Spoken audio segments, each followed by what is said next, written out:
I'm Millie Milliken. I am the community manager for the Drinks Community, which is run by the Drinks Trust charity.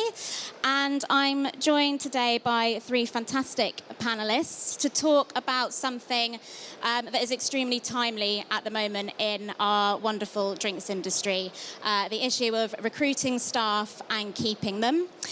So I'll introduce you to my panel first. We've got Chantelle, Christy, who has an amazing job title, Head of People at Drake & Morgan. We've got Drew Mallins, who runs the incredibly successful Facebook group for bartenders, the London Bartenders Association. And we have Rachel Webster, who is Business Development Director at the WSET. Thanks, guys. Welcome. Thank you. Thank you. So obviously, as I mentioned, this topic is extremely pertinent at the moment. There is a huge staffing crisis going on at the moment, not only in hospitality and drinks, but across every sector out there. But we're going to be obviously focusing on the drinks industry today. And I just wanted to start off with our panelists, asking you guys, what's your current experience of this staffing crisis at the moment in your roles? And Chantelle, we'll start with you. I think for us, obviously, we have to basically look at what's happened over the last 12, 18 months. And obviously, what with the pandemic and the fact that we've lost over 92,000 EU workers that have returned from the pandemic has been quite, well, fairly substantial. Yeah. The other thing for us as well is obviously just people were able to get a second job during the lockdowns to help top up their salaries. And I think what we've noticed is not everybody's come back from that. So it's had a massive increase to us. You can't hear us. You want me to speak louder? Yeah. Of course I can speak louder. Nobody ever normally asks me to. It's normally slow down, be quiet. So yeah, speaking loud is absolutely fine. As I say, the biggest thing for us is ultimately is just how we sort of retain and attract those people back into our sector, if you like. That's kind of where we've seen it. Basically between a massive pay rise of 12 to 18% for pay increases for hourly paid staff. And that's kind of where I sit, if you like, in the industry. Drew? Different. So I'm involved directly in recruitment. I've been analysing, I guess, the last 18 months, mainly bartenders, what's happening with recruitment and looking at operators, speaking to operators, bartenders, and really finding out what's going on the ground level. And as Chantelle says, there's been a big exodus of staff, especially in London. There's such a high amount of European staff that have stayed at home and gone home because of COVID, and decided they want to come back and work 60, 70 hours a week for £10 an hour. Much rather be close to their family and work in their home countries.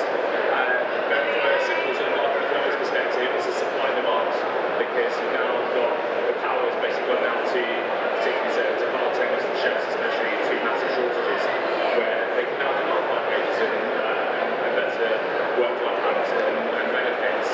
But there's a fine line, because obviously operators have had a very tough time. They have a lot of money to spend. They're in debt. So it's a real balancing up between being able to recruit staff at a high enough wage to retain them, but also remain profitable. So it's multifaceted, obviously with things like business rates and rents and all those kind of factors. But yeah, it's basically supply and demand, and it's going to, I think, be around for a while. It's certainly not going to get any better anytime soon, I don't think. Yeah, I mean, I think certainly we've seen a lot of change. So people maybe have lost their jobs or have been on furlough, but they've been doing that for 18 months or so. But actually people have been coming back to the workplace and then deciding that, yeah, they don't want to do those hours, or they are going to use this as an opportunity to look at other opportunities within the industry. So there's a lot of decision-making going on by people, a lot of movement, even if it's not kind of front of house staff, there's a lot of movement behind the scenes as well. Because people are assessing, do they want to be commuting to the office? Do they want to be back out in front of people after being shut away for 18 months? So I think a lot of people are sort of taking that self-reflection and saying, is this what I want to do? Is this where I want to be? And moving. So yeah, we've seen a lot of movement, internal, external. So. Yeah, I think, like you say, it's that age-old work-life balance. I don't think has ever been as sort of pertinent, especially in the drinks industry when you're working on sociable hours and hard hours as well. And Chantelle, obviously you, Drake and Morgan, have a huge amount of venues across the UK. How are you sort of finding the staffing at the moment within your own venues? I know we were talking earlier about some of the challenges that you guys have had. What's the landscape at the moment at Drake and Morgan? It's the exact same. So ultimately, across, as I say, we're obviously predominantly London, but we have Manchester and Edinburgh as well. And we're really feeling the staffing shortage everywhere. As I say, predominantly for hourly paid positions, and that's where the bulk of it lies. You know, as I said before, we saw the increase of sort of just wages allowed with between 10 and 18%. And that's from everything from a kitchen porter to a bartender, food runner, you name it. Everybody's had that increase. So I think for us, you know, that's basically what our biggest focus has been, and it's really about making sure that we are attracting the right people and how we get them involved and how we sort of sell our industry, if you like, back to them again, and specifically Drake and Morgan for us. But I do think that, you know, talking about work-life balance, I think the pandemic actually allowed, you know, hospitality, we talk about work-life balance a lot. If I'm being brutally honest, I probably didn't pay too much attention to it, or as much as I should have 2 years ago. And I think that what COVID did is it allowed us to actually experience that work-life balance. So now it's so important to actually build that into it, especially when we're looking at recruiting a new team. Yeah. And Drew, on the LBA, London Bartenders Association, it's a fantastic resource for bartenders to find work, find opportunities. You know, if someone hasn't shown up for a shift or if someone's ill, people can fill in easily. And you've always had that function on the platform, but I know recently you've changed that slightly to make sure that job ads are sort of better structured, so you know exactly what the pay is, what the hours are, what's expected of you.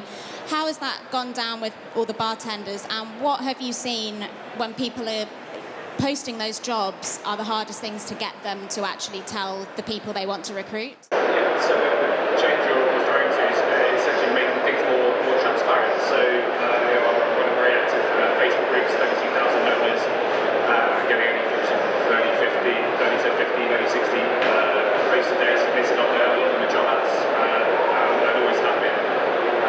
But when COVID hit, the whole dynamic changed and how information was being posted on there as well. I had to take responsibility to make sure misinformation was going out there. Because at the early days of COVID, people didn't know what was going on. What was going on? We were waiting for those Monday updates, etc. So, and from that, decided to then also put better structure in for job ads, because when we do recruitment across the community, particularly for bartenders, we can put out a quick sentence and it can be, I need a bartender, £10 an hour, £12 an hour, and that's the job ad. So, and one thing I've realised, if we want to have an attitude change with the industry, we've got to look at the start, right? From the roots of it, and you know, the start of anyone's hospitality career, whether it's in the new position or brand new to the industry, is from when they apply for a job.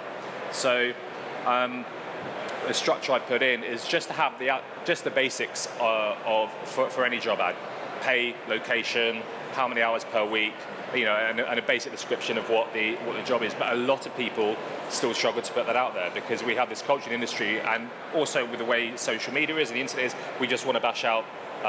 We're desperate for staff, so we just need to bash an ad out. But we really need to think about the longer term rather than the shorter term. And something I always come back to, all these kind of talks about recruitment and all the issues within hospitality, particularly in bars, is we're very good at putting band-aids on things, putting plasters on things, where, you know, short-term solutions to long-term problems. And I think that's what we've really got to conquer to improve work-life balance, which is the key to it. Fab. And Rachel, in terms of the WSET, what are you guys doing when working with your sponsors? We were speaking earlier about sort of helping the industry get back to its former strength, and also make sure that recruitment of staff is happening in the correct way and that they're being looked after. Yeah, I think you know, within a day or two of the pandemic, so in March last year, I think suddenly WSET realised, you know, our core focus and our core reason for being is to support those in the industry. So we knew it was really important for those who were suddenly without a job or were on furlough, they didn't know how long they might be on furlough or out of work, not being paid, is to not let them lose 6 months, 12 months, 18 months of their career development. That was a really important thing for us to focus on. So we worked with some key partners. They sponsored lots of places on studying WSET level 1 and level 2 qualifications first and foremost. And that wasn't just here in the UK, that was global as well.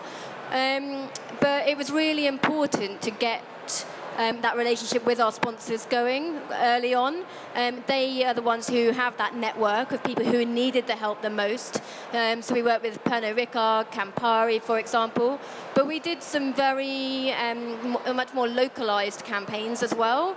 So I worked in Cambridge to work with the local hospitality industry there, got some local sponsors with some of the independent hotels to be able to put a group of 40 students through our level 1. But it made sure that they were in a classroom or a digital classroom. They were still engaging with the industry. And they had contact with those who were, the teachers, but us at WSET, those of their sponsors as well, to get a little bit more ongoing support. So we rolled that out pretty quickly. And as I say, we covered throughout the UK, but globally. So I think we've had about 3,000 to 4,000 students go through a sponsored program during the pandemic. And it's opened our eyes to what we should be doing more of. So we're very excited to be able to, keep doing that, getting back to the core of what WSET are here for, really. That's fantastic, yeah. And like you say, it's one of those industries where people couldn't just carry on working from home and having team chats with their colleagues. It was either you were in work or you weren't in work. And that's a really difficult balance to stay engaged. And like you say, career development is something that could have been on hold for some people for 18 months or so. And obviously we've talked about recruitment of staff, but retention is just as important, and it's something that I think in the hospitality industry is constantly, people really like to say, oh, we have a really great, we have a really small staff turnover, we make sure that we look after our staff. In terms of the conversations you're having with either your employees or your peers, what conversations are you having around people staying in work and feeling like they are being looked after? Chantelle, it's probably good to start with you on that one. I think for us it ties into a couple of things. So there's obviously rewards and benefits and things like that, and for us obviously we review those every 12 months. Again, I was quite fortunate that we were due to review them a year last January, and again for the pandemic that's probably changed my way of thinking what they need to be. So mental well-being and financial well-being are a very big part of the last 12 months for us, especially with what's happened with the pandemic.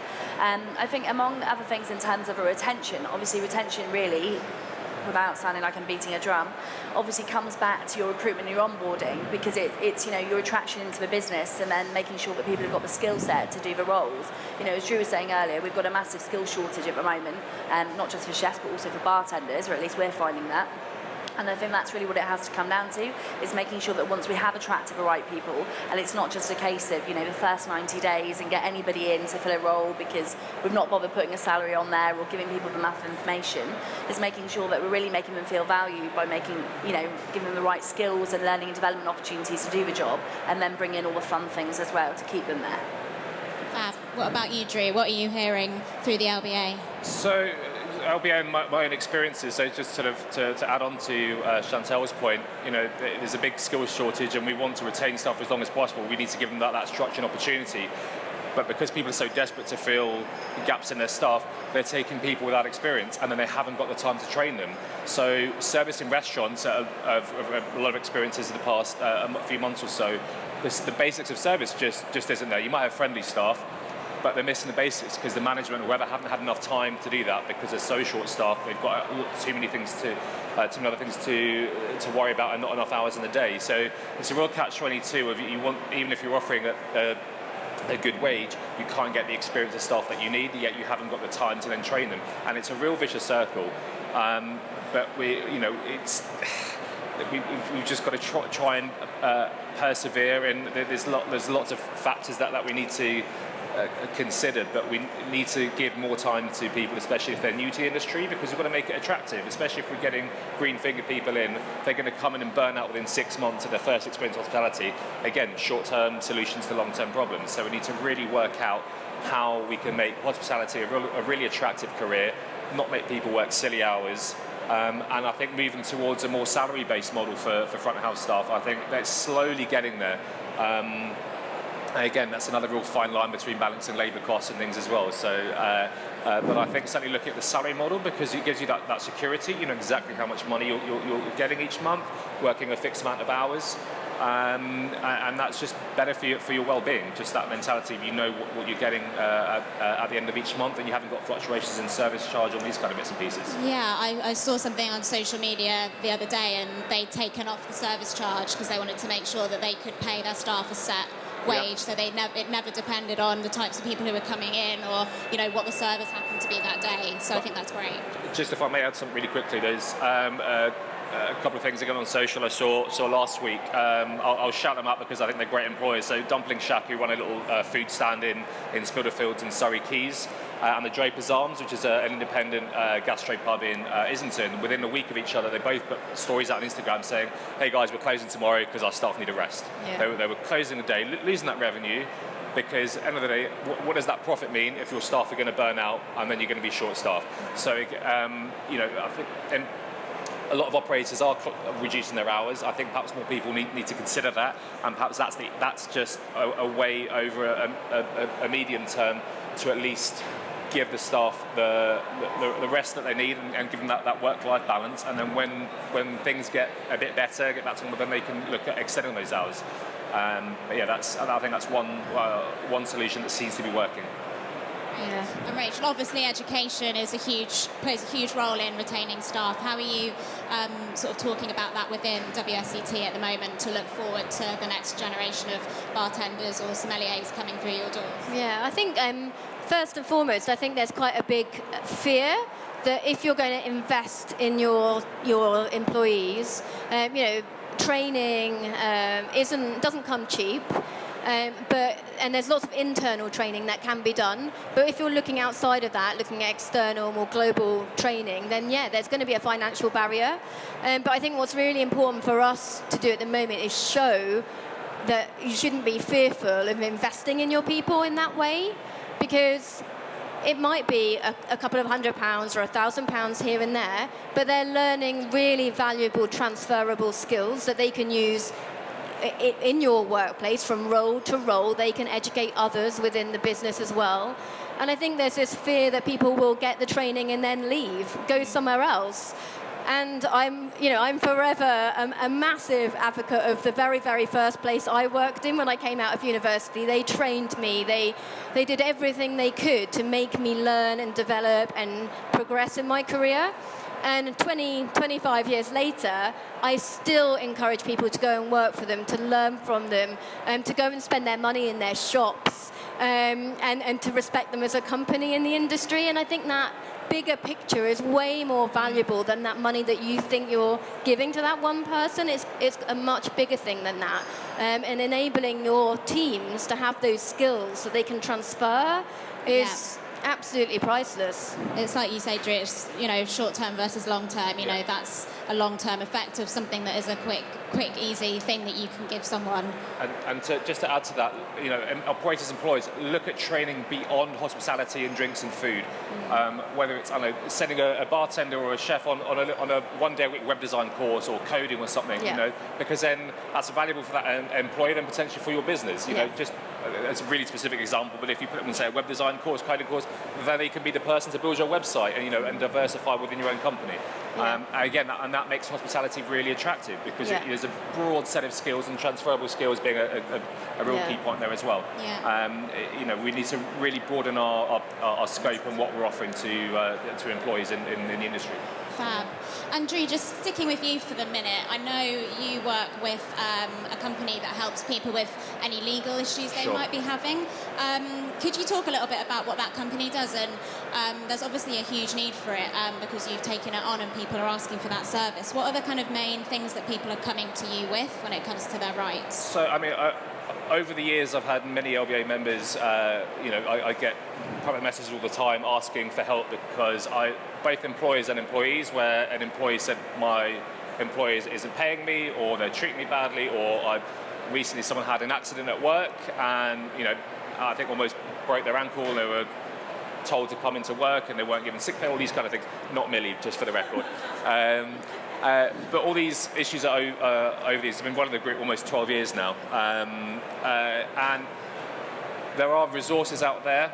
So the organisation you mentioned called Calmly Resolved, so that they've kind of fit in between ACAS, who are there to offer free advice, and they can give some legal advice. They've got some restrictions, but they'll give you a rundown of your employer rights if you've got an issue with an employer.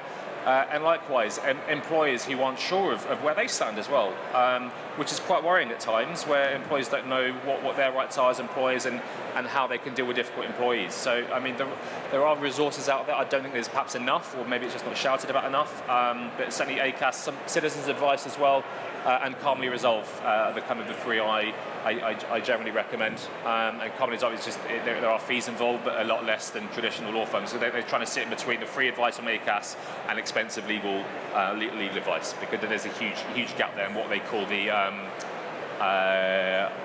my mind's just gone blank now. The justice gap, they call it. Perfect, wonderful.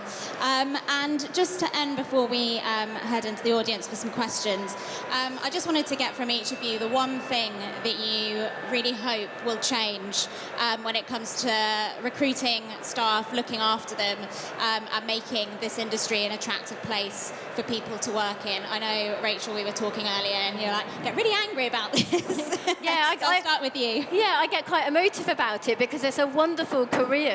It's a wonderful industry to work in, but it's not hugely well respected in all guises, sadly. And it's not just what you see in front of you, though, when you go into a restaurant or a bar. There is so much more to it. Those who are serving you have worked tirelessly. They have to have the right personality and attitude towards working. That's a skill in itself. But there's so much going on in the background. The range of different jobs and opportunities is so diverse, and I just don't think that we showcase that as well as we could. I said I started 20 years ago, maybe a bit more. And, I love what I do now. I have landed doing the most perfect job, and I want other people to be able to do that as well. I get quite emotive about, train, develop, learn, move around, try different things, because, you'll want to get up and go to work in the morning like I do, and, I want other people to love it. Fab. Sounds great. Chantelle, what about you? To echo on Rachel's, on that, it's half related. I promise I'll come back to a point. We obviously want everyone to stay with us, but one of the things we're introducing is like an entrepreneurial academy. So ultimately, we're so passionate about the industry that, obviously we'd love them to stay with Drake and Morgan forever and to develop there too. But we're quite fortunate that we've had over 100 employees that have previously worked for us, but have all stepped up on businesses on their own, whether that's in the UK or abroad. So we're looking at bringing them all back sort of to monthly, so that we have a group of people that do want to develop on their own, that we can help heavily invest in and potentially introduce them to investors and whatnot to get their ideas off the ground. Just to shout about, you're completely right. Our industry is amazing, and I do feel that there is a massive part of me, if you like, even I'm guilty of it, that says I sort of fell into it. And it's one of those things from school where I fell into and I didn't really know what I wanted to do. And I think if you look at someone like the States, it's considered so much more of a career over there than it is here. So again, I think the two things for me would be exactly about Rachel is how we can talk about it more and make it really seem as a viable, strong, fantastic, creative industry. The second thing is probably immigration for me. I'd love to see a little bit of wiggle room there in terms of visas and things, whether that be a temporary or sort of a temporary visa, a bit like we've done for agriculture, just see if we can work around that with a skills point. Andrew, finally. Quite simply, work-life balance, as we've spoken about all the way through this discussion, and recognising transferable skills. That's something we don't really do enough. It's and you could do big lists, whether you're bartenders or chefs. You're not just cooking food and making drinks. Yeah. You're doing a hell of a lot more than that. And look at the other opportunities out there now, especially when it comes to additional training, whether comes from an employer. There's so much online free training as well out there. Even pre-COVID there was plenty, but now we're in this world of digital training and classrooms and Zooms and things. So really take the time to do those, and if there's things that are paid, employees, go ask for employers, ask for either a subsidy or some time to do that, and have that discussion, because you don't ask, you don't get. And likewise, employers need to broaden their scope and look at how they can invest in their employees a bit differently, and looking at the long term and not just the short term. Yeah. Thank you very much, everyone. Is there anyone in the audience who has any questions they'd like to ask our panellists? Just get the mic wiped up for you.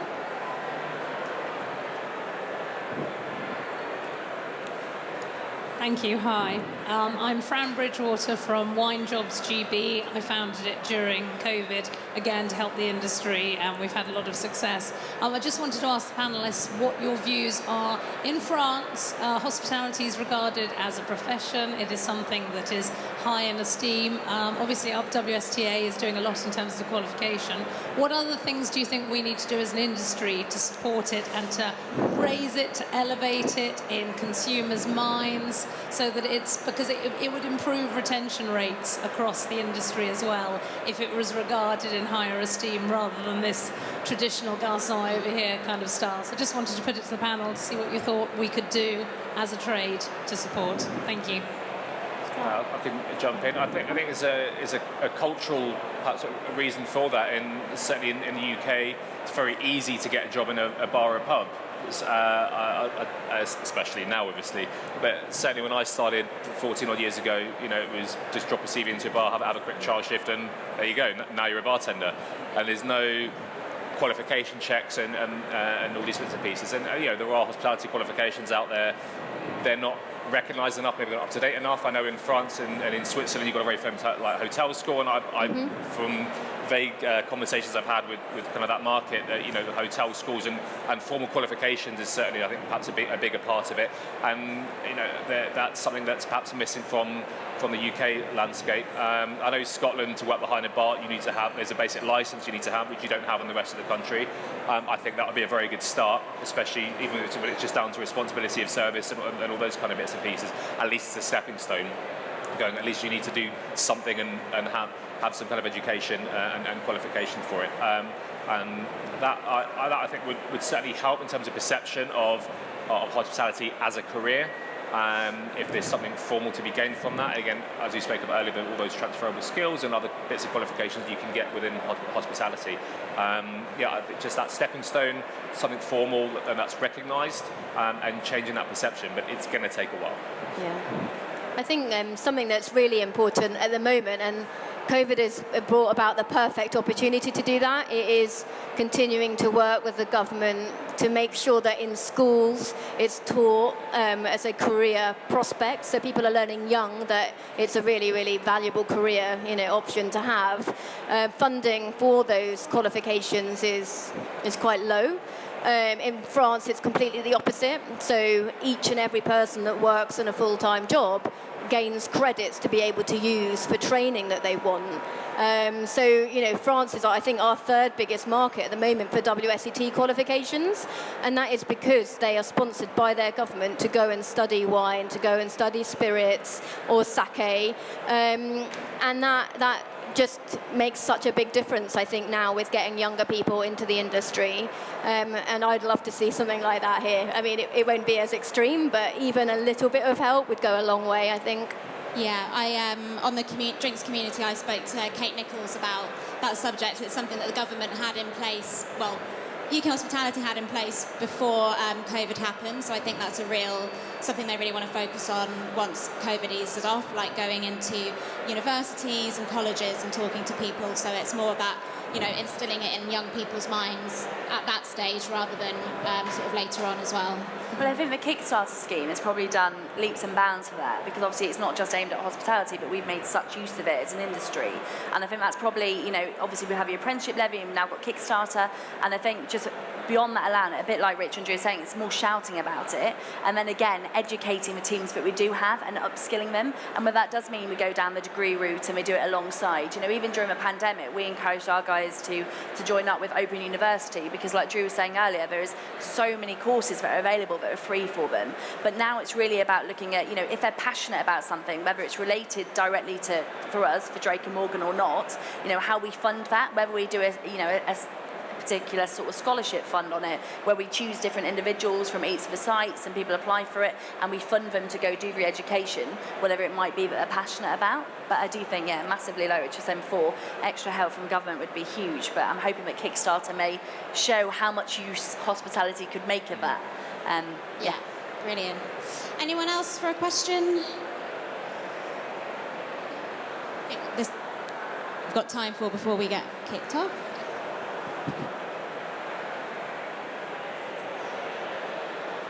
Just sort of, do you think like employers and then employees have been at their own downfall with regards to the pay in this country? Sorry, can you speak a little bit louder? Yeah, just saying with regards, do you think employees and employers have been at their own downfall for like the pay in this country? Because like I spent about a year in Australia, and the rules out there with regards to like law pay, minimum wage, was the starting point was already equated even with the exchange rate to more than this country.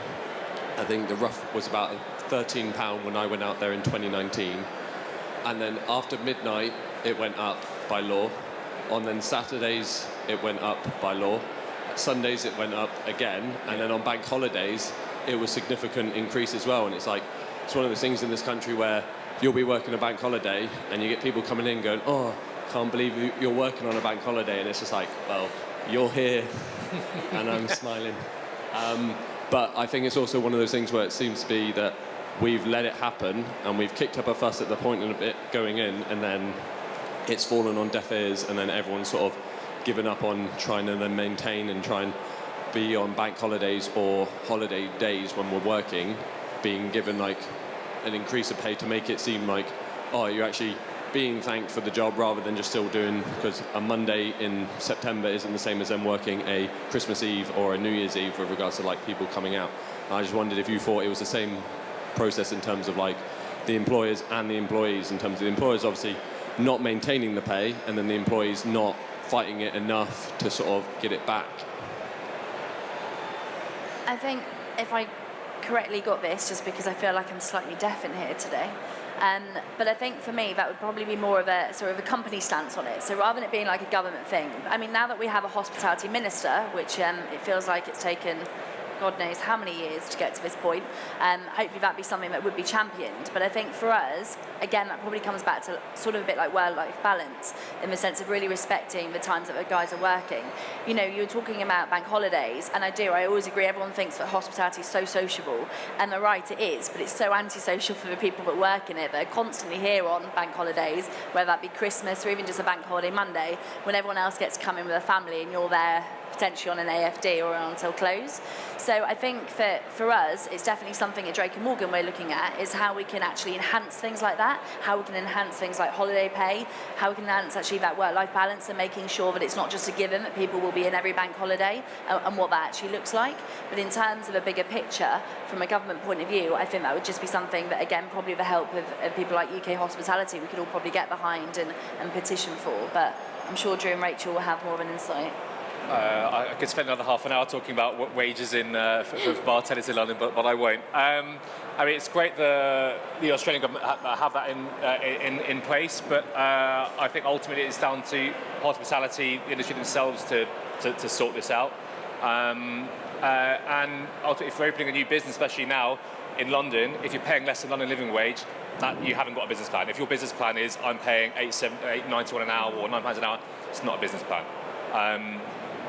People, I know margins are thin, I know there are high rents in this, but you've got to prioritise staff better when it comes to things like pay, the hours per week, holidays, things like bank holidays.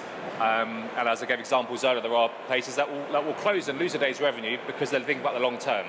And I think that goes back to that point of people trying to have as many operational hours per week as possible, and they see the bank holiday, for instance, as an opportunity, rather than going, hold on, how many of our staff have already done 50 hours, 60 hours, and go, do I really need that extra day? Are they then going to quit a week later? Are they going to call in sick?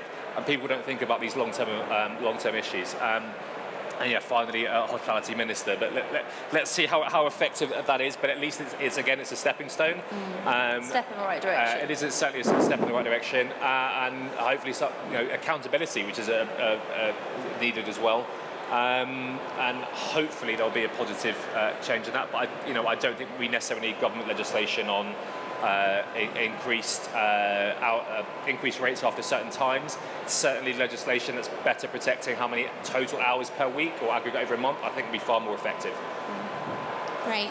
Yeah, I mean, not much to add really, but I think, the last 18 months for a lot of people in our industry has been horrendous for so many reasons. And then you combine that with Brexit, dare I say it. So let's use it as an opportunity. If you want the good staff, then you treat them well, you give them the right pay, you give them the right hours, you give them the training and development opportunities that they deserve. So blank canvas, start again, set up how you mean to continue. I know there are barriers to that financially at the moment. I really get that. But it's an opportunity that we should take. It's not a good situation to be in, so let's be a bit more kind to everyone. Yeah, definitely. Well, thank you very much to all of our panellists. That was absolutely fantastic. And thank you, everyone, for coming to listen as well. If you want to join the drinks community, this is the perfect topic to talk about the drinks community. It's free for anyone in the drinks industry to join. It's a space for you to network, meet other people in the industry across the UK, and there are free resources on there as well. And we're going to be doing a lot more talking about it in the next couple of months. So let's go to drinkscommunity.org.uk, sign up and get going and chatting to people. Thank you very much, everyone. Thank you. Thank you. Thanks.